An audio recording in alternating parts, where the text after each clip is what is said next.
Dear students, अस्सलाम वालेकुम। First year accounting में एक टॉपिक है जिसका नाम है स्पेशल जर्नल्स। बहुत छोटा सा, मुख्तसर सा, आसान सा टॉपिक है। आप भी सोचोगे कि मैं हर लेक्चर में यही बोलता हूँ, छोटा सा, मुख्तसर सा, आसान सा, जबकि होता नहीं है। लेकिन बहरहाल ये टॉपिक आसान है। कम से कम मुझे तो आसान लगता है और स्टूडेंट्स को भी आसान ही लगता है। इसीलिए कभी स्टूडेंट्स ने मुझसे इसके बारे में फरमाइश नहीं की कि सर आप स्पेशल जर्नल पे वीडियो बना दीजिए।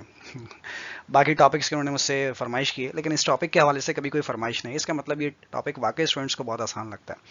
तो क्या है स्पेशल जर्नल, आइए इसका कॉन्सेप्ट समझते हैं और फिर ये समझते हैं कि इसे प्रेजेंट किस तरह से किया जाएगा, यानी इसके सवाल को कैसे हल किया जाता है। स्टार्ट करते हैं अपनी वीडियो को। जैसे नाम से जाहिर है, स्पेशल जर्नल्स खास किस्म के जर्नल्स, यानी कुछ खास जर्नल है। खास जर्नल से क्या मुराद है? मामू ने दुबई से जर्नल भिजवाया हमारे, बहुत खास है, बहुत महंगा जर्नल है। नहीं जी, यहाँ पे स्पेशल जर्नल से मुराद कोई ऐसा खास नहीं है कि किसी ने आपको गिफ्ट दिया है, ओह गिफ्ट मिला है, ऐसा कोई खास नहीं है।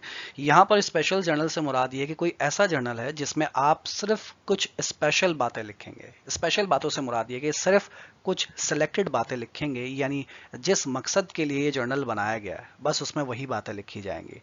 इसकी मिसाल आप बिल्कुल यूं समझ लीजिए। अच्छा, स्पेशल जर्नल से पहले एक और जर्नल आपको एक्सप्लेन कर दूं। जर्नल जर्नल जो आपने बहुत बेसिकली पढ़ा होगा, सबसे पहले आप पढ़ते हैं जर्नल जर्नल। जर्नल जर्नल का मतलब है आम जर्नल, जिसमें आप हर बात लिखते हैं। आम जर्नल वो यहीं दुकान से बाजार से खरीदा है, वो मामू ने बाहर से नहीं भिजवाया, वो हमने ऐसी जनरल स्टोर से खरीदा है, यहाँ पे बुक शॉप से खरीदा है। तो वो आम जर्नल है। नहीं भाई, आम जर्नल से मुराद ये है कि ऐसा जर्नल जिसमें आप अपने कारोबार की हर बात लिखते हैं। चाहे आपने सामान खरीदा है, चाहे आपने सामान बेचा है, चाहे आपने उधार पे खरीदा है, चाहे आपने कैश पे खरीदा है, चाहे आपने उधार पे बेचा है, चाहे आपने कैश पे बेचा है, जो भी मामलात आपने किए हैं उन तमाम मामलात को आप लिखते हैं किसमें? जर्नल जर्नल में। कोई उसमें तफरीक नहीं करते कि ये लिखना चाहिए और ये नहीं लिखना चाहिए। ठीक है, तो ऐसे जर्नल को क्या कहा जाता है? Journal journal. इसकी मिसाल आप बिल्कुल यूं समझ लीजिए कि जैसे आपके पास एक डायरी है। कुछ लोगों की आदत होती है कि उसमें जो अपने कुछ खास इवेंट्स लिखते हैं, कि जब मेरी ज़िंदगी में पहली जॉब मैंने की बस वो लिखूंगा, पहली बार कहीं से गिफ्ट मिला वो लिखूंगा, पहली बार एक्सीडेंट हुआ वो लिखूंगा। कोई ख़ास इवेंट्स जो है वो लिखते हैं। तो वो जो उनकी डायरी है, वो उनकी डायरी क्या कहलाती है? स्पेशल जर्नल कहलाती है। कुछ खास मकसद के लिए वो डायरी बनाई गई है। अच्छा, कुछ लोग होते हैं, अच्छा तुम डायरी लिखती हो, मैं भी लिखूंगी। चलो भाई, अब मैं डायरी लिखनी शुरू तो कर दी, लेकिन मुझे पता ही नहीं कि इसमें लिखना क्या है। तो भाई लिखना शुरू यूं किया खातून ने कि मैं सुबह 8 बजे उठी। 8 बजे उठने के बाद अम्मी ने चप्पल मार के मुझे उठाया। उसके बाद फिर मैं जो है वो ब्रश करने गई, ब्रश करके आई, ब्रश करके आके फिर सो गई। फिर अम्मी ने झाड़ू मार के उठाई, चलो नाश्ता कर लो। फिर मैंने नाश्ता किया, नाश्ता करने के बाद फिर सो गई। फिर अम्मी ने मुझे चप्पल मार के फिर उठाई, घर की सफाई करो। तो इस तरह की रूटीन वो वहां पर लिख रही हैं। अब ये जो मामलात इसमें लिखे जा रहे हैं, इसमें सारे मामलात लिख रहे हैं आप, कोई स्पेसिफिकेशन नहीं है कि नहीं मुझे सिर्फ यही बातें इसमें लिखनी है। जो कुछ भी आपके दिन में गुजर रहा है आप सारी बातें उसमें लिखते चले जा रहे हैं। तो ये कहलाएगी आपकी फिर जर्नल जर्नल वाली डायरी, यानी आम डायरी है। कोई खास बात नहीं है इसके अंदर, कोई भी उठाकर पढ़ ले वाले क्या लिखा हुआ है इसमें, कचरा ही भरा हुआ है, आपने हर चीज़ आपने इसके अंदर भर दी है। स्पेशल जर्नल को खास मकसद के लिए आपने जर्नल बनाया, कुछ खास बातें लिखने के लिए आपने जर्नल बनाया। जर्नल जर्नल हर बात लिखने के लिए आपने बनाया। तो आइए जरा समझते हैं, आपको कुछ एग्जांपल्स याद दिलाता चलूं। आपने सबसे पहले पढ़ा था, आपने पढ़ा होगा अपनी जिंदगी में, 3 column cash book. 3 column cash book भी टाइप है किसकी? स्पेशल जर्नल की। कैसे सर? वो ऐसे कि 3 कॉलम कैश बुक में आप सिर्फ क्या लिखते थे? कैश की ट्रांजैक्शंस।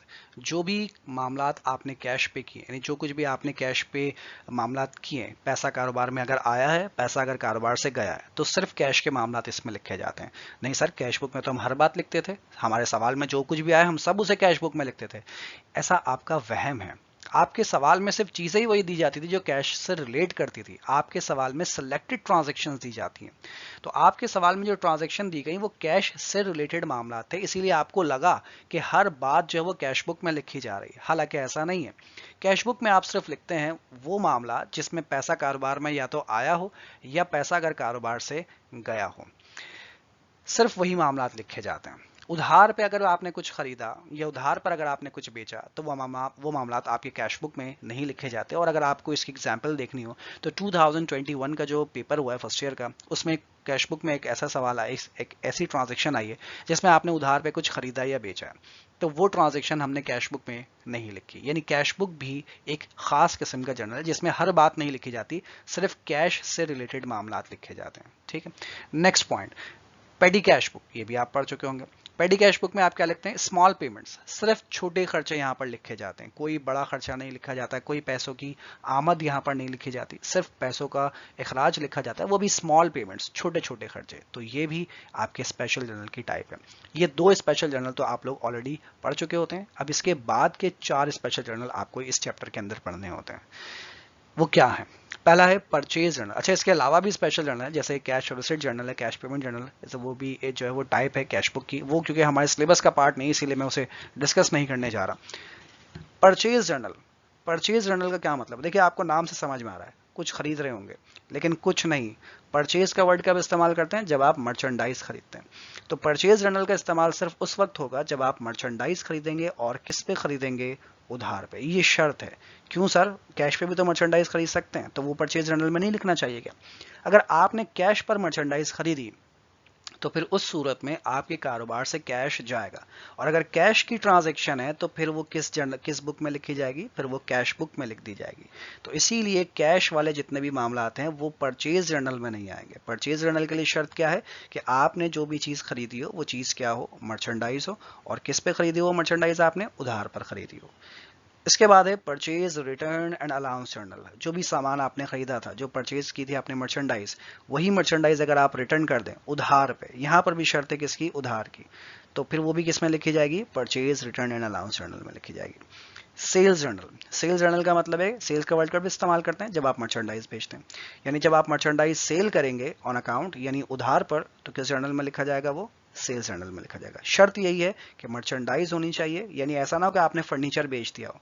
फर्नीचर मर्चेंडाइज नहीं है, मर्चेंडाइज नहीं है तो आप उसे सेल्स नहीं कह सकते। आपने शुरू से भी बात पढ़ी है कि सेल्स का वर्ड और परचेज का वर्ड कब इस्तेमाल करते हैं? जब हम मर्चेंडाइज खरीदते या बेचते हैं।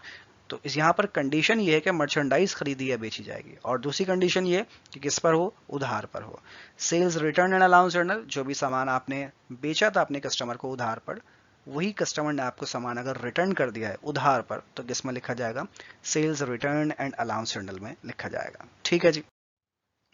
अच्छा, अब 2 कंडीशंस मैंने आपसे कही इन चारों जर्नल्स के लिए, purchase journal, purchase return journal, sales journal और सेल्स रिटर्न जर्नल। इन चारों जर्नल्स के लिए 2 कंडीशंस, 2 शराइत है जो कि लाजिम है। वो 2 शर्तें क्या है? पहली शर्त, मर्चेंडाइज, जो भी सामान आप खरीदें या बेचें वो चीज़ क्या होनी चाहिए? मर्चेंडाइज। अगर मर्चेंडाइज के अलावा आपने कुछ और खरीदा या कुछ और बेचा, फर्नीचर खरीद लिया बेच लिया, मशीन खरीद ली बेच ली, सप्लाईज खरीद ली या बेच ली, तो वो आपके स्पेशल जर्नल में नहीं लिखी जाएगी। और दूसरी शर्त यह है कि जो भी मर्चेंडाइज आप खरीदें वो ऑन अकाउंट, यानी उधार पर खरीदें, क्योंकि अगर आपने कैश पे मामलात किए हैं तो फिर वो कैश बुक में चले जाएंगे। तो इन दोनों शर्तों का पूरा होना ज़रूरी है। अगर इन दोनों में से एक शर्त पूरी होती है और दूसरी शर्त अगर पूरी नहीं होती, तो फिर आप अपने स्पेशल जर्नल में नहीं लिखेंगे। यानी यूँ समझ लीजिए कि रिश्ते के लिए 2 शर्तें हैं। पहली शर्त ये कि जॉब अच्छी होनी चाहिए, और दूसरी शर्त ये कि घर अपना होना चाहिए। अगर दोनों में से एक शर्त पूरी होती है तो रिश्ता कैंसिल। ठीक है, बस वही मिसाल यहाँ पर है कि इन दोनों शर्तों का पूरा होना ज़रूरी है। जॉब अच्छी होनी चाहिए और घर भी अपना होना चाहिए। अगर इन दोनों में से एक शर्त पूरी होती है और दूसरी शर्त पूरी नहीं होती, तो फिर आप अपने स्पेशल जर्नल में उसे नहीं लिखेंगे। अब ये एक बहुत ही इंपॉर्टेंट चीज़ है जो कि आपको स्पेशल जर्नल बनाते हुए मदद करेगी। इस पूरे टेबल को अच्छे तरीके से दिमाग में बिठा लीजिए, आपको बात समझ आ जाएगी।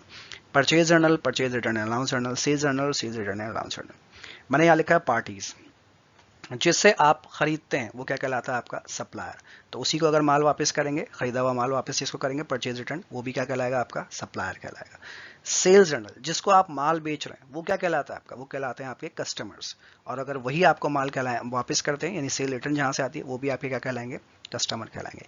यानी परचेज और परचेज रिटर्न जर्नल में जो हमारी पार्टीज इन्वॉल्व हैं वो कौन है? सप्लायर्स। सेल्स और सेल्स रिटर्न जर्नल में जो हमारी पार्टीज इन्वॉल्व है वो कौन है? वो है कस्टमर्स। डॉक्यूमेंट, आप सामान खरीदें बेचें कुछ भी करें, कारोबार में स्लिप बनना जरूरी है। स्लिप के बगैर काम नहीं चलता, प्रूफ नहीं होता, तो डॉक्यूमेंट जरूर बनाए जाते हैं। तो परचेज जर्नल, जब आप परचेज करते हैं, मर्चेंडाइज खरीदेंगे, तो उस वक्त जो स्लिप बनेगी उसका नाम होगा इनवॉइस।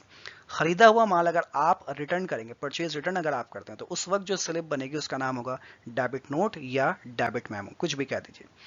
इसी तरीके से अगर आप सामान बेचते हैं, सेल्स करते हैं, तो सेल करने के लिए जो डॉक्यूमेंट बनाएंगे उसका नाम होगा इनवॉइस। और अगर कस्टमर आपको माल वापस कर दे तो उस सूरत में जो स्लिप बनाएंगे उसका नाम होगा क्रेडिट नोट या फिर क्रेडिट मेमो, दोनों में से कुछ भी कह दीजिए। अच्छा, इसके बाद अगर आप परचेज करते हैं उधार पर, देखिए मर्चेंडाइज हम खरीदेंगे उधार पर। अगर उधार पर मर्चेंडाइज खरीदते तो उसकी एंट्री क्या बनाते हैं, purchase debit, accounts payable credit. अगर खरीदा हुआ माल आपने रिटर्न कर दिया, वापस कर दिया, तो क्या एंट्री बनाते हैं, अकाउंट्स पेबल डेबिट और purchase return and allowance credit.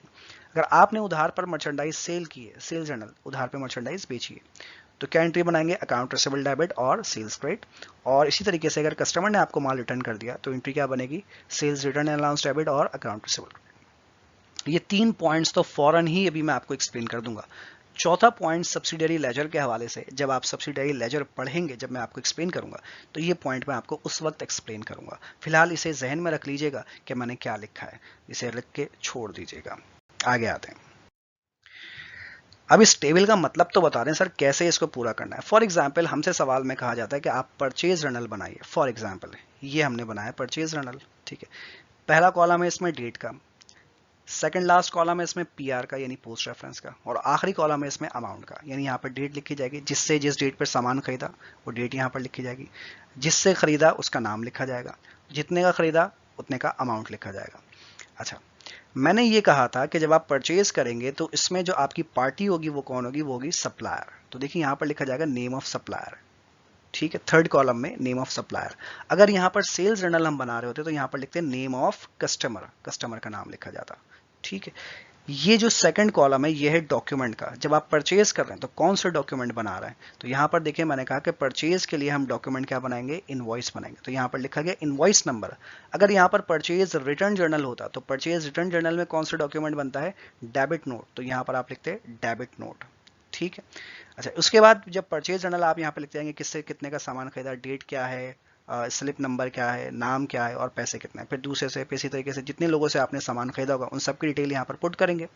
और आखिर में एक एंट्री बनाई जाती है, इस जर्नल के लास्ट में एक एंट्री बनाई जाती है।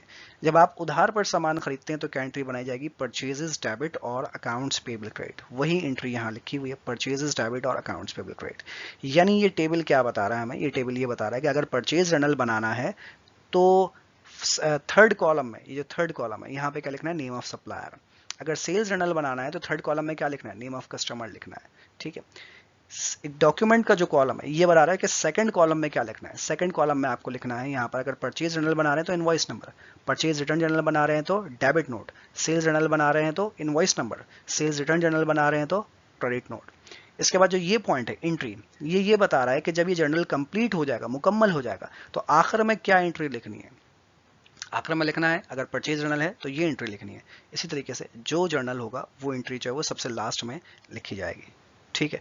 तो ये हो गया आपके पास स्पेशल जर्नल के हवाले से छोटा सा इंट्रोडक्शन। उम्मीद है कि आपको इतनी बात जो है वो समझ में आ गई होगी। इंशाल्लाह अगली वीडियो में मैं आपको इसका एक छोटा सा सवाल एक्सप्लेन करूंगा कि आपको ये बात एक्सप्लेन कर सकूं कि स्पेशल जर्नल बेसिकली बनाया कैसे जाएगा। उम्मीद है कि आपको मेरी बात समझ आई होगी। इंशाल्लाह फिर आपसे मुलाकात करेंगे अगली वीडियो में। तब तक के लिए अपना और अपनी फैमिली का ख्याल रखिएगा। टेक केयर, अल्लाह हाफिज़।